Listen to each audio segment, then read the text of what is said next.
नमस्कार, मैं हूं यलवी सर और आप देख रहे हैं बीएमडब्ल्यू। इस बजट में खास तौर पर हम सैलरी क्लास के लोगों की करेंगे कि आखिर सरकार सैलरी क्लास के लोगों को ही क्यों निचोड़ रही है।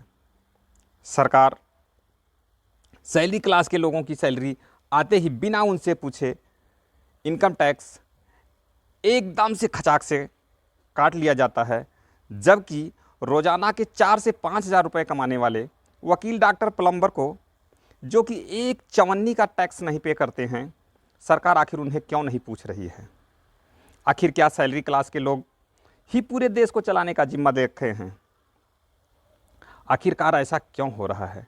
क्योंकि सरकार इजी वे टैक्स अपनाना चाहती है और सैलरी क्लास वाले आसानी से पकड़ में आ जाते हैं, जबकि ये बहुत ज़्यादा नहीं कमाते हैं। 10 से 15 लाख रुपए साल के मुश्किल से बचा पाते हैं और सरकार 1.5 से 2 लाख रुपए तक का इनकम टैक्स ही काट लेती है, जबकि इनकी आस यह रहती है कि टैक्स में कुछ छूट हो जाती तो उनका भी कुछ हिसाब किताब ठीक हो जाता। इसी तरह से इजी टैक्स वे में पेट्रोल और डीजल भी आते हैं, जिस पे सरकार टैक्स लगाते हैं और 1 लीटर बेचो 5 रुपया साइड में, 1 लीटर बेचो 10 रुपया साइड में। आखिर ऐसा क्यों? जानने के लिए सरकार के प्रवक्ता सुनील सर और सुमन सर से हम बात करेंगे। सारे पारे मेहमानों को कि जो मैं चर्चा करना चाह रहा हूँ कि जो मैंने ब्रेक से पहले कहा था कि वो लोग कौन है जो टैक्स नहीं दे रहे हैं, जो दिन के 3-4 हज़ार रुपये कमा लेते हैं, साल के 10-12 लाख रुपए कमाते और एक चवन्नी टैक्स नहीं देते हैं। तो मैं तो बेसिक उसी क्वेश्चन में फिर आ गया ना सर कि जो सैलरी पेड है उसका तो आपने टीडीएस काट लिया, नहीं दिया तो धमकी दे दिया कि आपको और ज़्यादा काट लूँगा, पेनल्टी लगा दूंगा। तो मेरा सवाल उस तरफ, आप इस पर बहुत बड़ी ज्ञान की चर्चा मुझे नहीं चाहिए। उसकी क्या गलती? वही सारा जिम्मा ले रखा है क्या? पूरे देश का ठेका उसी के जिम्मे है। सैलरी क्लास में जो प्लम्बर है, जो मैकेनिक्स हैं, जो और लोग काम करें, उनको क्यों नहीं चेक कर पा रहे? ये आपका सरदर्द है, आप करिए ना। तो मैं मानता हूं कि ये गलती जो है ये सैलरी क्लास की है। क्यों मैं कह रहा हूं कि दो बात। अगर आप पेमेंट उस प्लम्बर को, कारपेंटर को जीपे के थ्रू उसके अकाउंट में करे तो वो एएस के जरिए रिपोर्ट हो जाता है, तो वो भी टैक्स ब्रैकेट के अंदर आएगा। आप अभी भी कैश दे रहे हैं। डेटा जो आया कि कैश इकोनॉमी डिमॉन्ड के बाद घटा नहीं है, कैश इकोनॉमी वही का वही है। तो हम सब ना अपना खर्चा जितना हो कैश के थ्रू करने की कोशिश करते हैं, क्योंकि हम भी अकाउंटेड सिस्टम से उसका जीएसटी का ये सब अकाउंटिंग में नहीं आना चाह रहे हैं। तो हम इंकरेज कर रहे हैं ये कैश इकोनॉमी को, और नेचुरली जो लोग आप बता रहे हैं जैसे प्लम्बर, कारपेंटर, ये बच जाते हैं टैक्स के ब्रैकेट से। दो कमाई उसकी टैक्सेबल लेवल की है, क्योंकि हम कैश के जरिए उसको पे कर रहे हैं और उसको एक अकाउंटिंग सिस्टम फॉर्मलाइज्ड इकोनॉमी के थ्रू हम पे नहीं कर रहे। तो गलती हमारी भी थोड़ी है इसमें। सेकेंड बात, एक आप कह रहे हैं कि टैक्स पेयर को ज्यादा टैक्स कट रहे हैं, तो ओवरऑल जो तो मिडिल क्लास है उनकी इनकम्स आपने कहा कि बड़ी नहीं है, पर कैपिटल इनकम बड़ी नहीं है। मैं थोड़ा अलग सी बात कहूंगा आपसे कि कोविड के बाद की सिचुएशन देखिए, आईटी सेक्टर देखिए, फाइनेंशियल सर्विस देखिए, फार्मा सेक्टर, सबके यहाँ सैलरीज बढ़ गए हैं। इसलिए 6 महीने में पर्सनल इनकम टैक्स का कलेक्शन 26% बढ़ गया, कंपेयर टू 13% उन्होंने बजट एस्टिमेट में प्रोजेक्ट किया था। तो टैक्स कलेक्शन पॉइंट है, क्योंकि incomes at the middle income and upper middle class में एक्चुअली अच्छे बढ़े हैं। मार्जिनल लोअर जो है वहां पे असर है। और फिर भी ये इनकम बढ़ने के बावजूद पर कैपिटल क्यों नहीं बढ़ा? क्योंकि हमारी आबादी इतनी बढ़ रही है। जो न्यूमरेटर बाय डिनोमिनेटर रहती है ना, GDP divided by number of people, वो नंबर ऑफ पीपल बढ़ रही है, इसलिए जीडीपी पर कैपिटा नहीं बढ़ रही है। ऐसा नहीं है कि हमारी इनकम्स नहीं बढ़ रही है मिडिल क्लास और अपर मिडिल क्लास की, इसलिए 26% टैक्स ज्यादा हो रहा है। तो मेरे ख्याल में गवर्नमेंट को अगर ज्यादा ब्रैकेट, टैक्स ब्रैकेट में जा रहे हैं उसको बढ़ाने की कोशिश करना है, तो ये जो बेस लिमिट है उसको इंक्रीज नहीं कर सकते ना, तो और भी घट जाएगा नंबर ऑफ टैक्स पेयर्स। तो इसमें प्रॉब्लम ये आती है कि मिडिल क्लास जो है रिपोर्टेड टैक्स जैसे सैलरी क्लास, चॉइस ही नहीं है, उनके ऊपर जरूर असर आना ही है, क्योंकि अल्टीमेटली टैक्स टू जीडीपी हमारा इतना कम है, तो उनके ऊपर ही हम हाथ लगा सकते हैं। जीएसटी मगर ये एक टैक्स है जो गरीब से गरीब भी पे करते हैं, जैसे आपने बताया 35% of the people lower income से जीएसटी पे कर रहे हैं। तो मेरे ख्याल में एक वोटर, अगेन मैं बात वही पे, तो गवर्नमेंट क्यों सैलरी टैक्स पे पर इतना टैक्स लगा रही है? क्योंकि हम जाके वोट नहीं करते हैं। We don't matter to the government in power, in terms of the उनके भी next क्या कर ले? election, right? सुनील सर, मान लीजिए 1.5 करोड़ लोग वोट कर ही लेते तो क्या फर्क पड़ जाएगा?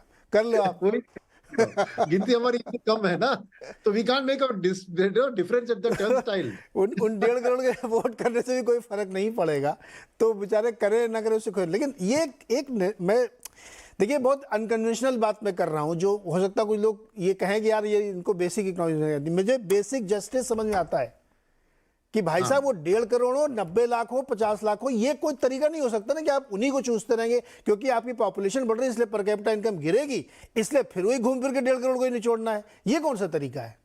ये कोई लॉजिक है क्या? मैं तो इस पे सवाल कर रहा हूं जी। किनसे बात कर रहे हैं आप? हाँ सुनिए, बोलिए, आप कुछ बीच में बोलना चाह रहे थे। हाँ नहीं, मैं वही कह रहा था कि क्योंकि लोग हमारे नेचुरली टैक्स अवॉइडर्स है, कोई भी last thing in his mind कैसे मैं टैक्स को बचाऊं, इसके दुकान में जाते हैं बोलते कि कैश बेसिस पे अभी भी पेमेंट ले मैं आपको मेरे को 2% डिस्काउंट देंगे कि आप कैश के थ्रू। तो we are not a tax compliant mentality as a nation, that's why जो लोग टैक्स ब्रैकेट के अंदर इजीली अकाउंटिंग सिस्टम के थ्रू पता लगता है उनके ऊपर ही असर आ रहा है। ये एक natural defect of our system and our thought process है, इसको ऐसे हटा नहीं सकते। तो हम फाइनेंस मिनिस्टर मांग भी ये नहीं कर सकते कि उसको कटा दो, फिर इनकम कहां से आएगी? नहीं, सुनील सर आप ये कह रहे हैं कि ये जो सैलरीड क्लास है ये टैक्स वसूली में भी सरकार की मदद करे, टैक्स कंप्लायंस टैक्स कंप्लायंस का भी काम ये कराए, तो इसको शायद सब काम ये करेगा। ठीक है, बहुत अच्छी बात है। सुमित सर, अब ये बताइए कि सारा काम टैक्स पेयर ही करेगा, है ना? लेकिन अभी मैं थोड़ा एम्प्लॉयमेंट की तरफ देखना चाहता हूँ। आपको लगता है कि इस बजट में कुछ ऐसा हो सकता है जो रोजगार बढ़ाने की तरफ मदद करे? चलिए, अब टैक्स नहीं बढ़ा सकते तो नौकरी दिलवा दीजिए। रोजगार बढ़ाने की बातें जो है वो बहुत जरूरी है और बहुत यूजफुल है। और इसमें एक चीज जिसका हमने स्टडी किया है कि स्टेट लेवल में हम पिछले साल कंटिन्यूसली बात कर रहे हैं कि कैपिटल एक्सपेंशन हो रहा है, कैपिटल बजट बढ़ रहा है, कैपेक्स में सरकार पैसा खर्च कर रहे हैं। लेकिन अगर आप राज्य के स्तर पे अगर आप देखें तो जितना पैसा स्टेट्स को दिया गया है उसका इवन हाफ अभी तक खर्च नहीं हुआ है कैपिटल बजट में।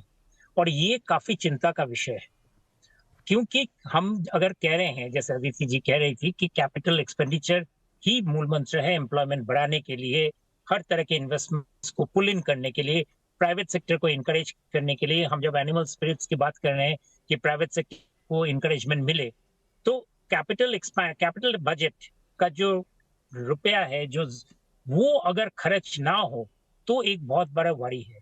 और ये मैं सोचता हूँ, मतलब मेरे हिसाब से ये एक बहुत बड़ा स्टॉक टेकिंग का अवसर है कि राज्य सरकार क्यों कैपिटल एक्सपेंडिचर बढ़ा नहीं पाए हैं। और ये बहुत ही बड़ा मुश्किल सवाल है, इसलिए क्योंकि राज्य को कंजम्पशन एक्सपेंडिचर, किसी चीज में पैसा देना, वेलफेयर स्कीम, फ्रीबीज वगैरह, ये सब चीजें बहुत आता है। लेकिन बहुत सालों से कैपिटल एक्सपेंडिचर के लिए चूंकि उनके पास बजट नहीं जाता था, उस पर कैसे एक्सपेंडिचर किया जाए, इस पर उनका अगेन इंस्टीट्यूशनल कैपेसिटी काफी हद तक खराब हो चुका है। और खराब हुआ है खासकर कहाँ पे? नॉर्थ इंडिया में, बिहार, झारखंड, बंगाल, मध्य प्रदेश, उड़ीसा, उत्तर प्रदेश, इन सारे स्टेट्स में जहाँ पे एक्सपेंडिचर करना बहुत जरूरी है। सदर्न इंडियन स्टेट्स में एक्सपेंडिचर का लेवल काफी हाई और उसका असर भी आप देखते हैं।